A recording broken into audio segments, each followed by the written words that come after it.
You will marry my daughter and give me strong grandchildren, human, the alien queen commanded. The stellar wind screamed as she died, and Commander Ryan Corsair screamed with her. Alarms shrieked in cascading waves across the cockpit, each one announcing a new catastrophe. Hull breach in Sector 7, atmospheric containment failing, navigation systems offline. The ship's voice, usually so calm and measured, had devolved into a stuttering panic of warnings that overlapped into meaningless noise. I know, Ryan growled through clenched teeth, wrestling with the manual controls. I know. The forbidden moon of Thyra Prime filled his viewport, a swirling mass of violet clouds and bioluminescent storms that would have been beautiful under different circumstances. Circumstances that didn't involve plummeting toward it at terminal velocity with half his engine array torn away by Valkyrie interceptor fire.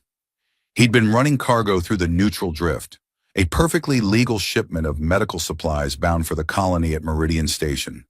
Legal, routine, boring. The kind of job that paid poorly but kept him fed and his ship fueled. Nobody had mentioned anything about Valkoran patrol vessels lurking in the asteroid shadows, and nobody had mentioned that said vessels took a dim view of human freighters wandering too close to their territorial boundaries. The first warning shot had taken out his communications array. The second had expressed their displeasure more emphatically by removing his starboard engine pod entirely. Recommend emergency landing procedures, the ship suggested, her voice glitching. Really? Landing? What a brilliant idea. Why didn't I think of that? The stellar wind did not appreciate sarcasm. She expressed this by lurching violently to port, sending Ryan's face directly into the console. Blood bloomed from his nose, warm and copper-tasting. Fantastic. Wonderful. This is fine. It was not fine. Nothing about this situation even remotely approached fine. The moon below was classified as forbidden territory for approximately 700 reasons, most of which involved the Valkoran Dominion's legendary hostility toward trespassers. The few humans who had landed on Thera Prime's moon had never returned, and the Dominion had never bothered explaining what happened to them.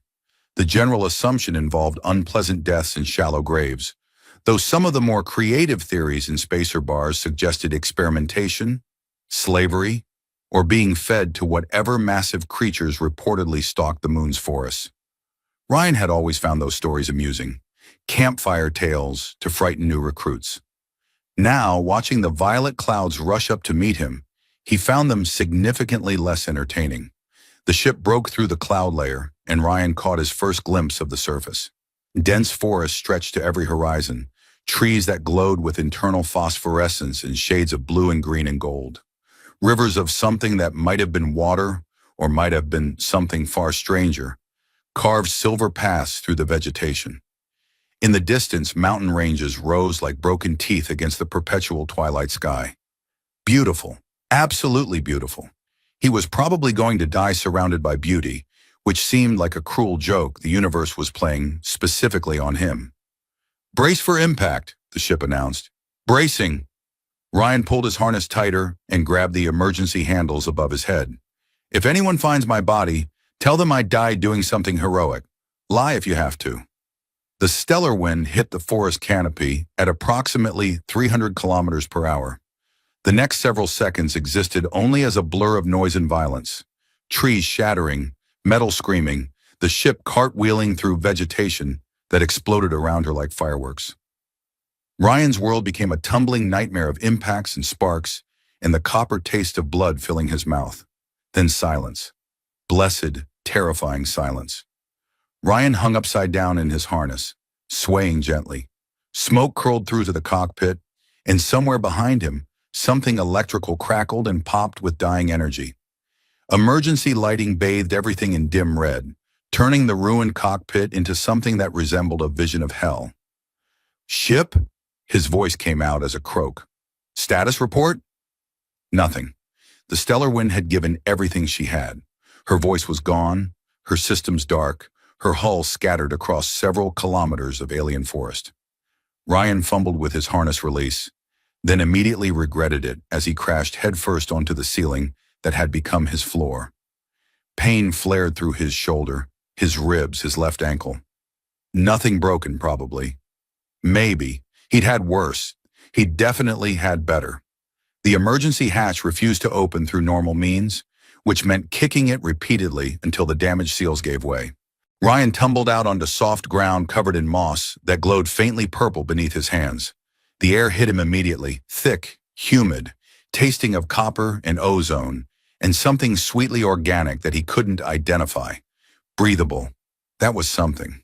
The moon had a breathable atmosphere, which meant he wouldn't suffocate. He'd simply be killed by whatever else this place had to offer. Ryan pulled himself upright, leaning against the crumpled hull of his ship. Around him the forest pulsed with alien life. Bioluminescent plants cast dancing shadows across the wreckage. Somewhere in the darkness, something large moved through the undergrowth, its passage marked by the cracking of branches and a low rumbling sound that might have been breathing. "Don't mind me," Ryan called out to the darkness. "Just passing through. Crashing through, technically. I'll be on my way shortly." The rumbling paused, then resumed, growing fainter. Whatever it was had decided he wasn't worth investigating, which ranked as the first piece of good luck he'd experienced all day. He needed to move. The smoke from his ship would be visible for kilometers, a beacon announcing his presence to anyone watching. And on a Valkyran moon, someone was always watching. Ryan had taken perhaps 20 steps into the forest when they found him. They emerged from the shadows like ghosts, tall figures in dark armor that seemed to drink the light. Valkyran soldiers, their features hidden behind helmets that reflected the forest glow. They moved with predatory grace, surrounding him in seconds, energy weapons humming with readiness, 6 of them. Ryan counted quickly, assessing angles and distances. Bad odds. Terrible odds. He'd faced worse. Probably. "Human," one of them said, the word dripping with contempt. "You have violated sovereign territory. Surrender or die." Ryan raised his hand slowly, a gesture of peace. Then in one fluid motion, he grabbed the nearest soldier's weapon arm and twisted. The Valkyran went down with a satisfying crash. Ryan rolled, came up with the fallen warrior's blade, and met the second attacker's charge with a parry that sent sparks showering through the darkness. 3 more seconds of chaos. Another soldier fell, then another. Ryan moved on instinct, years of bar fights and border skirmishes guiding his hands. He was outmatched, outgunned, fighting aliens twice his size on their home territory. He took down 3 before they overwhelmed him. The 4th soldier's blow caught him across the temple, and the forest dissolved into spinning lights. He felt himself falling, felt armored hands catching him roughly. Voices spoke above him in a language he didn't understand, their tones carrying something that might have been surprise or respect. The darkness took him before he could decide which. Ryan woke to the sensation of being dragged across stone floors, his boots scraping against polished obsidian that reflected light like black mirrors. His head throbbed with each heartbeat, and dried blood crusted the side of his face where the soldier had struck him. 2 Valkyran guards held his arms, hauling him forward with no particular concern for his comfort or dignity. "I can walk," he managed, his voice rough. The guards ignored him. Apparently prisoners didn't get the luxury of walking under their own power. It sent a message, he supposed. "You are nothing here. You are cargo." The corridor stretched endlessly before them, lined with pillars of dark crystal that pulsed with inner light. Holographic banners hung between them, displaying symbols Ryan didn't recognize, conquest markers perhaps, or the sigils of noble houses. Everything about this place screamed power and antiquity, a civilization that had been building empires while humanity was still figuring out fire. They passed through massive doors that opened silently at their approach, and Ryan's breath caught despite himself. The throne room was vast, cathedral vast. The ceiling disappeared into shadows far above, supported by columns carved with scenes of battle and triumph that spiraled upward into darkness. Crystal chandeliers hung at various heights, casting prismatic light across hundreds of assembled Valkyrans who turned to watch his entrance with expressions ranging from curiosity to open disgust. And at the far end, elevated on a dais of black stone, sat the throne. The woman upon it commanded attention simply by existing. Her skin gleamed emerald in the crystalline light, flawless and luminous. Her features were sharp, aristocratic, beautiful in a way that felt dangerous, like admiring a blade. Silver hair cascaded over armor that seemed grown rather than forged, organic curves of metal and gemstone that moved with her breathing. Her ears swept back in elegant points, longer than any human's, marking her as something ancient and other. Queen Xanthera of the Valkyran Dominion, 3 centuries of absolute rule. Ryan had heard stories. None of them had prepared him for reality. The guards released him, and he stumbled forward, catching himself before he fell. Murmurs rippled through the assembled court. He straightened his spine, squared his shoulders, and met the queen's gaze directly. Her eyes were gold, not yellow, not amber. Gold like molten metal had been poured into her skull and somehow learned to see. "So," she said, and her voice filled the chamber without effort, resonant with power. "This is the human who killed 3 of my warriors with his bare hands. Technically, I used a knife for one of them." Ryan's mouth operated independently of his survival instincts, as usual. "Borrowed it without asking. My apologies." Silence. The court held its collective breath. Then Queen Xanthera laughed, a short, sharp sound that held no warmth. "It speaks, and with humor, no less." She leaned forward on her throne, studying him like a scientist examining an interesting specimen. "Do you know where you are, human?" "Valkoran space, Forbidden Moon, very large throne room with excellent acoustics," Ryan shrugged. "Beyond that, the details get fuzzy. You crashed on sovereign territory, killed 3 soldiers of the Dominion. By our law, you should be executed where you stand." The Queen paused, letting the weight of those words settle. "Yet here you are, still breathing. Does that not strike you as curious?" It did, actually. Very curious. Ryan had spent the entire forced march to the palace, waiting for the summary execution that never came. He'd assumed they were saving him for public spectacle, a demonstration of what happened to human trespassers. Now he wasn't sure what to assume. "I've learned not to question unexpected survival," he said carefully. "Bad luck might hear and come looking." "Wise." The Queen rose from her throne, and the court collectively drew back. She descended the steps with fluid grace, her armor catching the light with each movement. "I have observed your species for decades, human. Weak individually, short-lived, fragile, yet remarkably adaptable. Your genetic diversity is impressive for such a young race." Ryan's stomach began to sink. The Queen's tone had shifted, becoming almost clinical, assessing. "Our bloodline grows stagnant," she continued, circling him slowly. "Too many generations of selective breeding, too much purity. We require new strength, new adaptability, fresh genetic material to reinvigorate what centuries of isolation have weakened." "I'm not sure I like where this is going." "Your preferences are irrelevant." The Queen stopped directly before him, close enough that he could see the fine scales that textured her emerald skin. "You survived a crash that should have killed you. You fought trained warriors with nothing but desperation and will.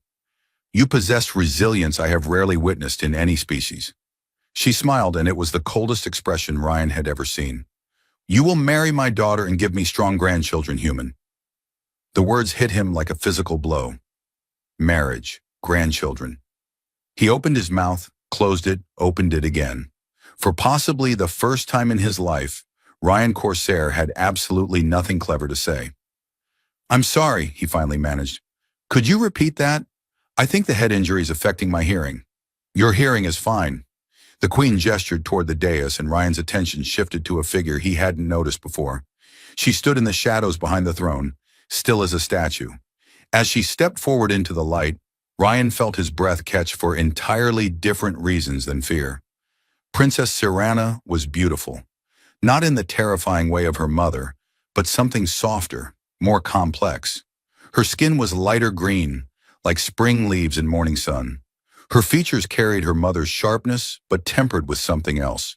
Curiosity, perhaps, or carefully hidden warmth. Her ears swept back in the same elegant points, and her silver hair was bound in elaborate braids threaded with tiny gems.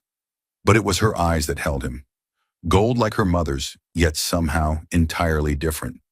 Where Xanthira's gaze felt like being weighed for slaughter, Serana's felt like being read, every secret examined, every defense cataloged.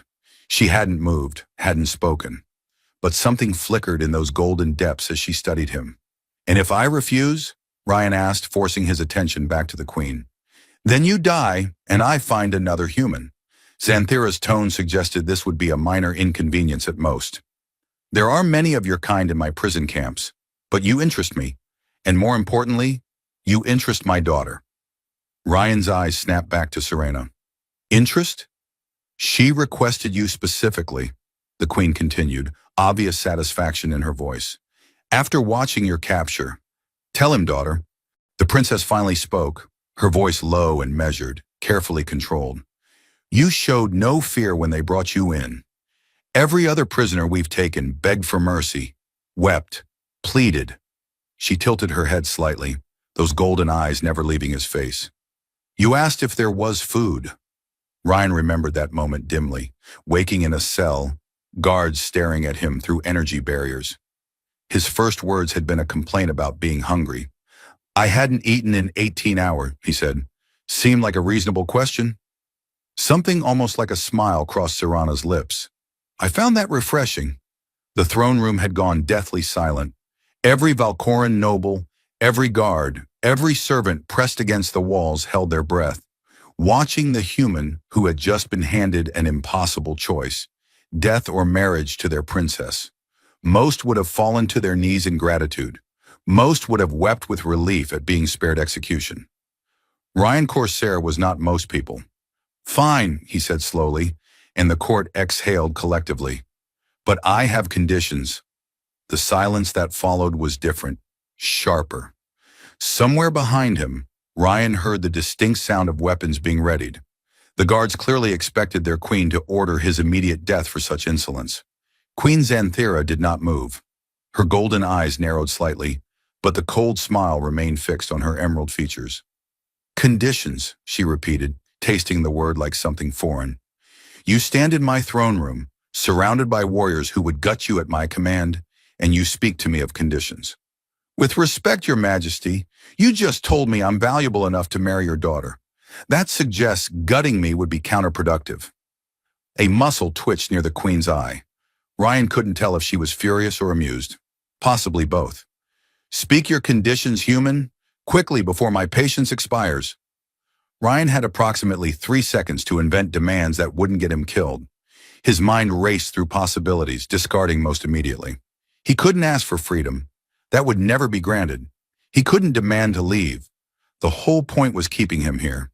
But perhaps he could negotiate for something that made this gilded cage slightly more bearable. "First, I want confirmation that my crew survived the crash. My ship's emergency beacon would have transmitted their life signs to my company's tracking satellites. I need access to communication equipment to verify they're alive." The queen's expression flickered. "Your crew?" "2 people were aboard when we were attacked. My second in command and my engineer. If they survived the crash, your soldiers would have found them." Ryan kept his voice steady, though his heart hammered against his ribs. Mira Vasquez and old Eli Chen. He dragged them into this disaster. He needed to know if they were alive. "The other humans have been secured," Xanthira said after a moment. "They live. For now." Relief flooded through him, though he kept it from his face. "I want to see them. Confirm with my own eyes." "That can be arranged. Your second condition?" "Freedom of movement within the palace. I'm not going to be kept in a cell like an animal between breeding sessions." The words came out harsher than he intended, but he didn't apologize for them. "If I'm to be your daughter's consort, I should be treated as something other than livestock." Murmurs rippled through the court. The word livestock had clearly translated, and several nobles looked deeply offended on principle. One older Valkyran male stepped forward, his ceremonial armor marking him as someone of significant rank. "Your Majesty, this is absurd. The human makes demands as though he has power here. He should be grateful for the honor being bestowed upon him, not negotiating like some merchant haggling over prices." "Lord Kavros," the queen's voice cut through the murmurs like a blade. "I do not recall asking for your counsel." The noble, Kavros, stiffened but retreated. His eyes found Ryan's, and the hatred in them was unmistakable. Here was an enemy already made, before Ryan had even finished speaking. "Your third condition?" Xanthira prompted, returning her attention to him. Ryan hesitated. This was the one that mattered most, and the one most likely to be rejected outright. He glanced toward Princess Sirana, who had watched the entire exchange without expression, a statue carved from pale green jade. "Time," he said. "Time to court the princess properly, rather than being forced into immediate marriage." The court erupted. Voices overlapped in outrage and disbelief. Even the guards shifted uncomfortably, clearly shocked by the audacity. Lord Kavros looked ready to draw his weapon and end the matter personally, but Ryan kept his eyes on Sirana. For just a moment, something changed in her expression. Surprise, perhaps, or something closer to hope. "You wish to court my daughter." Xanthira's voice carried above the chaos, silencing it instantly. "In the human fashion, with romance and wooing and whatever other absurdities your species practices. Is that so strange? You want this marriage to produce strong children. Wouldn't it help if the parents actually knew each other? Actually chose each other?" Ryan spread his hands. "I'm not asking to be released. I'm asking for the chance to make this arrangement into something real rather than a transaction." The queen studied him for a long moment. Then she turned to her daughter. "Sirana, what say you?" The princess stepped forward, her movement fluid and controlled. She stopped beside her mother, her golden eyes meeting Ryan's directly. "I say the human is clever," she said, her voice carrying clearly through the hall. "He understands that a willing partner produces better results than a reluctant prisoner. He also understands that time gives him opportunities to plan, to learn, perhaps to escape." A ghost of a smile crossed her lips. "But he forgets that time works both ways. I will have equal opportunity to learn him, to ensure his loyalty, to determine if he is truly worthy of what is being offered." She turned to her mother. "Grant his conditions. All of them. If he proves unsuitable during the courtship period, we lose nothing. If he proves worthy, we gain everything." Queen Xanthira's smile returned, wider now, genuinely pleased. "My daughter speaks wisdom. Very well, human. You shall have your conditions. Freedom within the palace grounds. Access to your crew under supervision. In time to court the princess according to whatever customs you choose." She stepped closer, her voice dropping to something meant only for him. "But understand this. You are not a guest here. You are not free. You belong to the Dominion now, and more specifically, you belong to my daughter. Any attempt to escape, any betrayal, any action that threatens my bloodline or my throne, and I will make you watch as I execute your crew members one piece at a time." Ryan held her gaze without flinching. "Understood. Good." The queen stepped back, addressing the court. "The human shall be given quarters appropriate to his new station. Lord Kavros, you will personally oversee his security arrangements." Kavros bowed stiffly, his jaw tight with suppressed fury. "As you command, your majesty." Lady Thessaly, a woman, emerged from the crowd of nobles, her features marked by curiosity rather than hostility. She was older than Sirana but younger than the queen, her emerald skin decorated with intricate silver tattoos that marked her as a scholar. "You will assess the human's genetics and confirm his suitability for breeding." "With pleasure, your majesty." Thessaly's eyes sparkled with scientific interest as she examined Ryan. "I have so many questions about human biology." "I'm sure you do," Ryan muttered. "The court is dismissed." Xanthira returned to her throne, settling onto the obsidian seat with the weight of absolute authority. "The courtship begins tomorrow. Do try not to disappoint me, human." Guards flanked Ryan, escorting him toward a side passage. As he walked, he felt eyes on his back, the hostile glare of Lord Kavros, the curious examination of Lady Thessaly, the unreadable gaze of 100 nobles trying to determine what this strange development meant for their political futures. But mostly he felt Sirana's attention, steady and measuring. She had supported his conditions, argued for them even, and in doing so, she had revealed something important. She wanted this arrangement to be real too. The quarters they assigned him were nicer than any place Ryan had ever lived. The irony wasn't lost on him. He'd spent years scraping by in cramped ship cabins, in cheap station rentals, And now, as a prisoner, he found himself surrounded by luxury that would make colonial governors weep with envy. The bed alone was larger than his entire cabin aboard the Stellar Wind. Sheets woven from something impossibly soft caught the light like liquid silver. The walls displayed holographic windows showing views of the Crystal City below, though Ryan suspected they also contained surveillance equipment recording his every movement.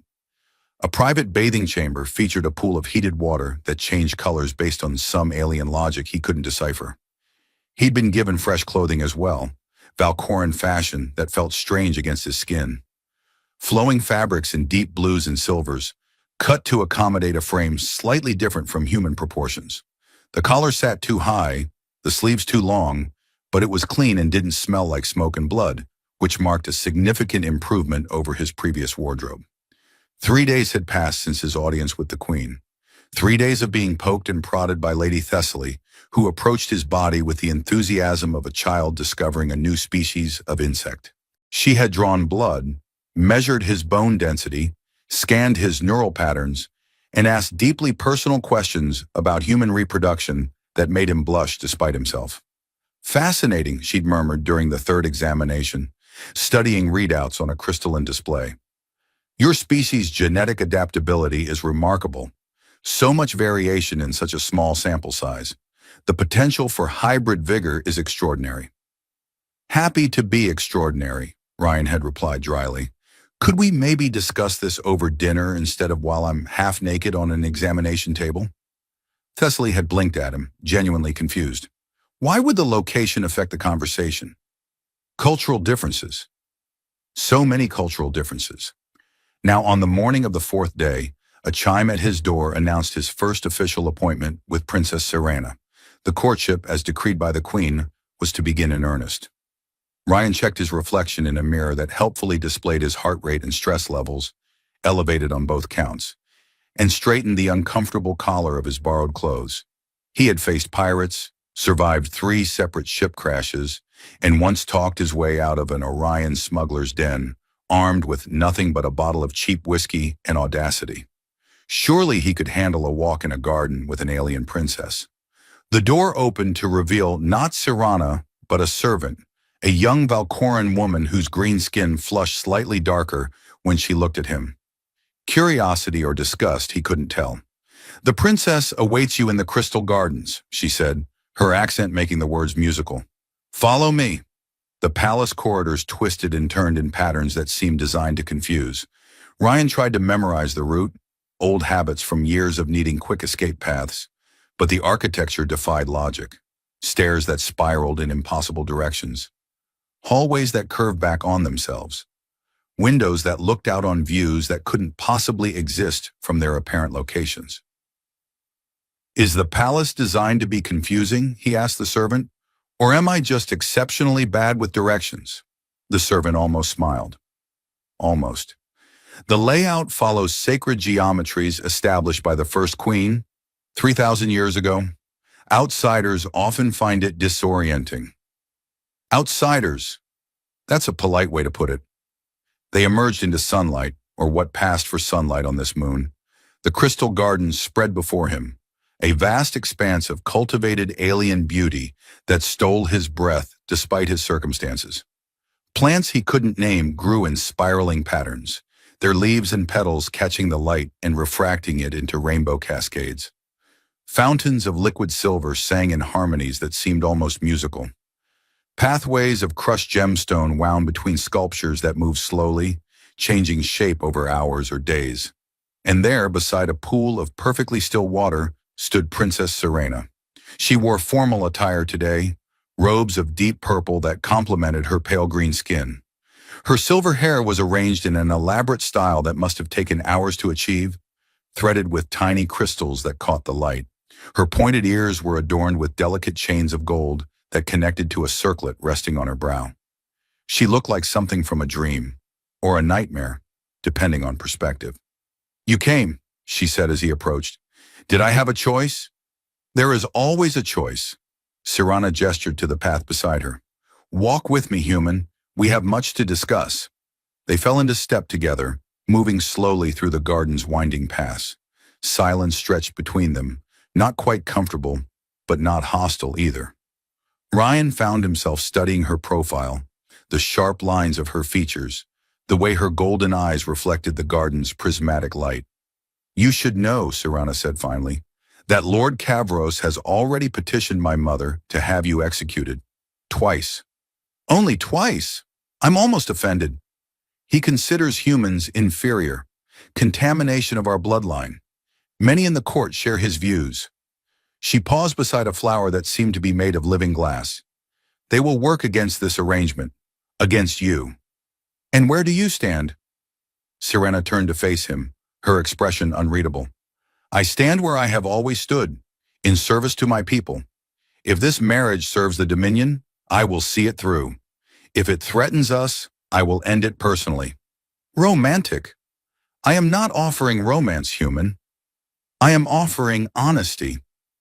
She resumed walking, and Ryan hurried to match her pace. "My mother sees you as breeding stock. Lord Kavros sees you as an abomination. The court sees you as a curiosity to be examined and discarded. But I would know what you actually are, beneath the bravado and the jokes." Ryan considered his response carefully.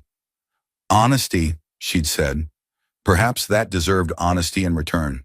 I'm a cargo hauler who made a wrong turn and crashed on the wrong moon. I'm a man who's been told to marry someone he doesn't know to produce children for a species he doesn't understand. I'm scared, confused, and so far out of my depth that I can't even see the surface anymore."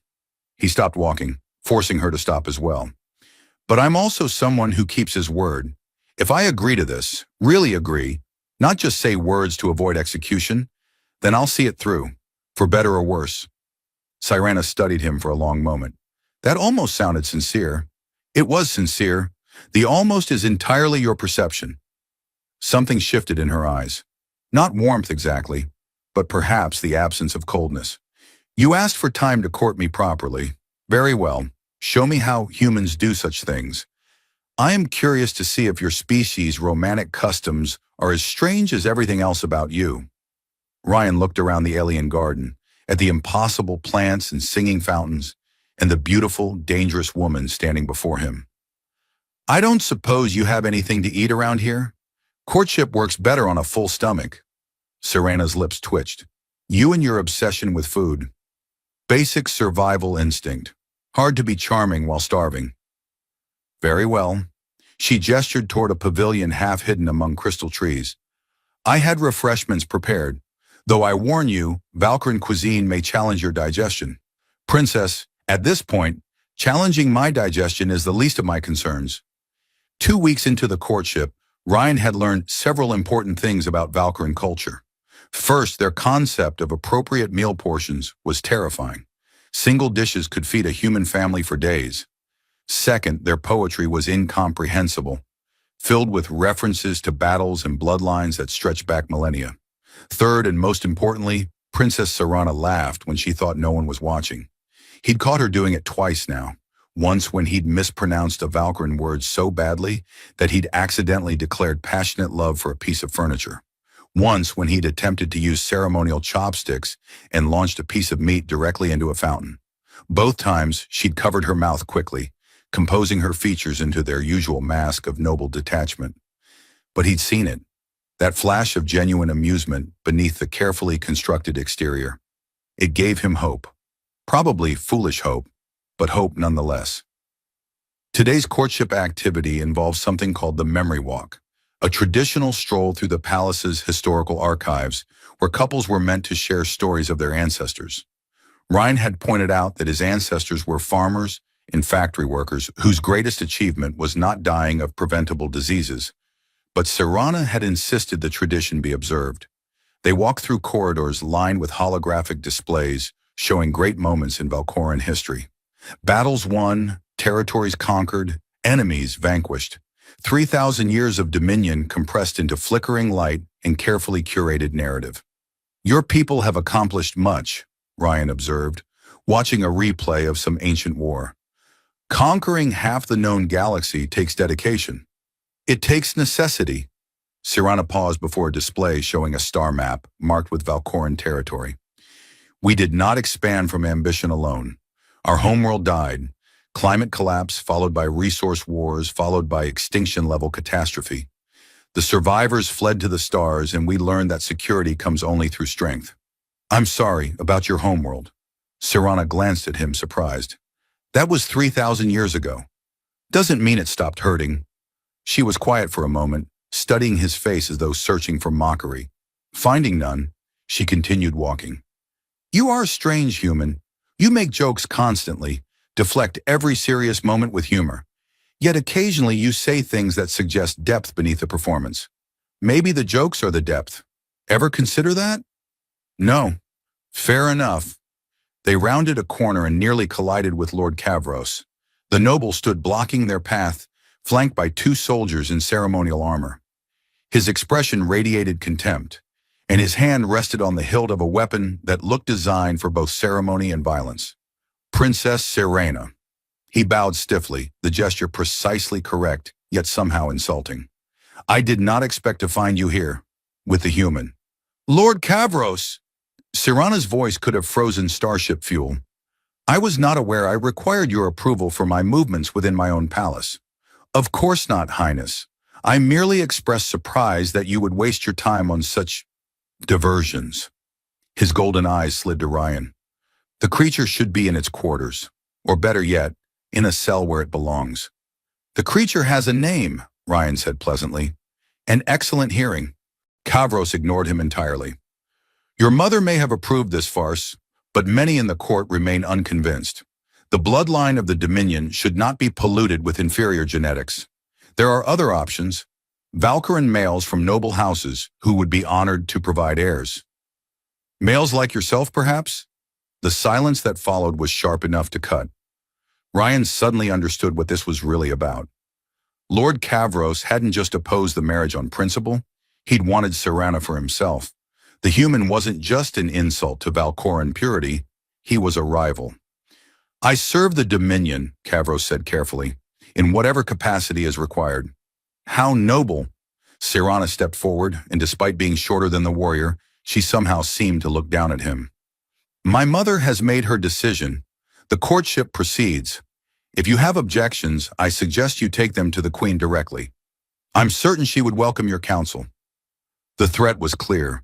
Kavros stiffened, his hand tightening on his weapon. For a moment, Ryan thought the noble might actually draw it. Start something here in these ancient corridors that couldn't be taken back. Then Kavros stepped aside, his bow even stiffer than before. As you wish, Highness. I pray you do not regret this choice. He strode past them, his soldiers following, and Ryan released a breath he hadn't realized he was holding. That seemed like it went well, he said. Serana's composure cracked slightly, showing something that looked almost like fear. Kavros is dangerous. He commands significant military forces and has allies throughout the court. If he decides to move against us openly... Us? She caught herself, golden eyes widening slightly. Against this arrangement. Against the Queen's decree. You said us. I misspoke. Did you? Serena turned away, resuming their walk at a faster pace. Ryan followed, sensing that pushing further would only make her retreat more completely. They walked in silence through more holographic history, past displays of ancient queens and legendary warriors. Eventually, they reached a section Ryan hadn't seen before. Newer images, more recent events, and there, among them, footage of human ships. The first contact, Serana said quietly. 40 years ago, your people stumbled into our space much as you did. We could have destroyed them, should have, according to a traditional doctrine. Instead, my mother chose observation, study. She wanted to understand humanity before deciding whether you were threats or opportunities. And what did she conclude? Both. Serena stopped before an image of a human colony ship, massive and ungainly compared to Valkyran vessels. Your species breeds rapidly, adapts constantly. You spread across the galaxy like a virus, colonizing worlds we considered uninhabitable. You lack our strength, our longevity, our technology, yet somehow you thrive. Stubbornness, mostly. Humans are very good at refusing to die when we should. Yes, Serana turned to face him. That is precisely why my mother wants your genetics. The Valkyran are powerful but stagnant. Our population declines each generation. Our children grow weaker, more susceptible to diseases that once posed no threat. We are dying, human. Slowly with great dignity, but dying nonetheless. The weight of her words settled over him. He'd suspected something like this, but hearing it spoken aloud made it real. And you think human DNA can fix that? I think it might give us a chance. Her voice dropped, becoming almost vulnerable. I have watched my people fade for 2 centuries, watched childhood friends grow sick and die from conditions that should have been minor. My own sister, she stopped, composing herself. The Dominion requires new strength. If that strength comes from humanity, then so be it. Ryan reached out slowly, giving her time to pull away, and touched her hand. She didn't move. I'm sorry, he said again, for all of it. Why do you keep apologizing for things that aren't your fault? Because someone should. A distant explosion shattered the moment. Alarms screamed throughout the palace, red light flooding the corridors. Guards rushed past, weapons drawn, shouting orders in rapid Valkyrie. Another explosion, closer this time, shook dust from ancient ceilings. Sirana's expression hardened instantly, the vulnerability vanishing behind Warrior's focus. Kavros, he's moving faster than I expected. Moving? You mean coup? She grabbed his arm, pulling him toward a side passage. He's launching a coup. We need to reach my mother. They ran through corridors filled with smoke and chaos. Loyalist guards clashed with Kavros' soldiers at intersections, energy weapons screaming, bodies falling. Sirana moved with lethal grace, a blade appearing in her hand from somewhere Ryan hadn't noticed. She cut down 2 rebels who blocked their path without breaking stride. Stay close, she commanded. Wasn't planning on wandering off. Another explosion rocked the palace, and a section of ceiling collapsed behind them. Ryan grabbed Sirana's arm, pulling her forward as debris crashed where she'd stood moments before. She looked at him with something approaching surprise, then nodded once and kept moving. The throne room doors hung broken from their hinges. Inside, Queen Xanthera stood surrounded by her personal guard, fighting back waves of rebels with a ferocity that defied her centuries of age. Her ceremonial armor was scorched, her silver hair wild, but her golden eyes blazed with fury that made Ryan's blood run cold. Lord Kavros stood across the chamber, directing his forces with calculated precision. His expression showed no passion, no rage, only the cold satisfaction of a plan unfolding. Mother! Sirana rushed forward, cutting through rebels to reach the queen's side. Ryan followed, weaponless but unwilling to stay behind. A rebel soldier turned toward him, blade raised. Ryan ducked under the swing, grabbed the soldier's arm, and used momentum to throw him into 2 of his companions. Years of bar fights had their uses. The human fights, Xanthera observed between exchanging blows with attackers. Perhaps you chose better than I credited, daughter. Can we discuss my taste in men after we survive this? A blast from somewhere above shattered the crystal chandeliers. Glass rained down like deadly snow, forcing everyone to scatter. In the confusion, Kavros pressed forward, his soldiers overwhelming the remaining loyalists through sheer numbers. Surrender, Your Majesty. Kavros's voice carried through the chaos. Your reign ends today. The Dominion will be cleansed of this human contamination and restored to purity. Purity, Xanthera laughed, the sound sharp and bitter. You speak of purity while our people die generation by generation. You would doom us to extinction rather than accept change. I would preserve what we are rather than become mongrels. Ryan found himself back to back with Sirana, surrounded by rebels closing in. Her breathing was steady, controlled, but he could feel tension in her shoulders. Any clever ideas, human? Fresh out. You? We fight until we cannot. Romantic. Despite everything, she almost smiled. You have terrible timing for jokes. I have excellent timing. The situation has terrible timing. The rebels charged. Ryan and Sirana moved together, a strange synchronization born from desperation. She covered his weaknesses. He guarded her blind spots. They fought like they'd trained together for years rather than walked in gardens for weeks. But there were too many. A blade caught Ryan's shoulder, and he staggered. 2 soldiers seized Sirana's arms, forcing her to her knees. Kavros approached, his weapon drawn, triumph blazing in his golden eyes. "The human dies first," he declared. "Then we discuss terms, Your Majesty." The throne room doors exploded inward. Captain Mira Vasquez strode through the smoke, armed with Valkyran weapons and backed by a squad of loyalist soldiers. Behind her, Lady Thessaly directed palace guards who had apparently chosen their side. "Sorry we're late," Mira called out. "Traffic was murder." Ryan had never been happier to see anyone in his life. "How?" "The scholar lady found us in the detention block. Seemed to think you might need help." Mira's squad engaged Kavros's forces with brutal efficiency. She wasn't wrong. The battle shifted instantly. Caught between the Queen's remaining guards and Vasquez's reinforcements, Kavros's soldiers began falling back. The noble himself fought toward an exit, his careful plan crumbling around him. Serana broke free from her captors and pursued. Ryan followed despite his wounded shoulder, driven by something he couldn't quite name. They cornered Kavros in a side chamber, his back against a window overlooking the Crystal City. His sword was raised, his face twisted with hatred. "This changes nothing," he spat. "Others share my beliefs. The court will never accept this abomination of a marriage." "Perhaps not." Serana stepped forward, her blade steady. "But they will accept me, and I choose him." She said it simply, without ceremony, a statement of fact rather than declaration of love. But Ryan heard what lay beneath the words: acceptance, partnership, the beginnings of something that might grow into more. Kavros snarled and lunged. Serana sidestepped, her blade finding its mark with surgical precision. The rebel lord fell, his hatred extinguished in a single moment. Silence settled over them. Serana stared at the body, her expression unreadable. "You didn't have to do that," Ryan said quietly. "We could have captured him. He would have continued plotting, continued poisoning the court against us." She turned to face him. "I protect what is mine. And I'm yours now? You have been since you asked for food in a prison cell."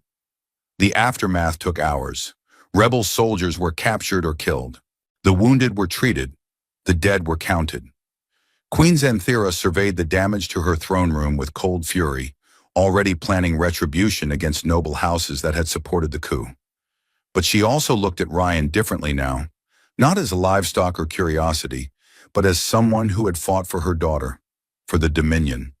"The wedding proceeds as planned," she announced, "accelerated given recent events. The court will see unity, not weakness." Ryan found himself standing beside Serana on a balcony overlooking the Crystal City as artificial dawn broke across the sky. His shoulder had been treated with Valkyran medicine that worked disturbingly fast. Mira and Eli had been given proper quarters and official status as his household staff, which amused Mira endlessly. "Having second thoughts?" Serana asked. "Constantly." Ryan leaned against the railing. "I crashed here expecting to die. Instead, I'm marrying alien royalty. It's a lot to process. You could still refuse. My mother would be furious, but I would not force you." He considered it. He'd been given a choice back in that throne room, death or marriage. It hadn't felt like much of a choice then. But now, standing beside this woman who laughed when no one watched and fought like a demon and carried the weight of her dying people on her shoulders, it felt different. Less like obligation, more like possibility. "I keep my word," he said finally, "for better or worse." Serana turned to him, golden eyes catching the dawn light. "You understand what this means? You will never see Earth again, never return to your old life. You will be Valkoran, in all ways that matter." "I was a cargo hauler barely scraping by. My old life wasn't exactly worth preserving." He met her gaze. "Besides, someone has to make sure you eat regular meals and laugh occasionally. Might as well be me." Something shifted in her expression. Warmth, genuine and unguarded. "You are the strangest creature I have ever encountered, Ryan Corsair. I prefer refreshing." She kissed him then, quick and surprising. Her lips tasted like copper and starlight. "Refreshing," she agreed. "That too." Below them, the Crystal City gleamed in the growing light. Somewhere in its depths, enemies plotted and dangers lurked. The marriage would face challenges. Political, cultural, personal. Lord Kavros was gone, but his beliefs remained in others. None of that mattered in this moment. Ryan Corsair had crashed on a forbidden moon expecting death and found something entirely unexpected instead. A home, a purpose, a partner who saw through his jokes to whatever lay beneath. It wasn't the life he'd planned, but standing on that balcony, watching dawn break over an alien world, he couldn't imagine wanting anything else. The end.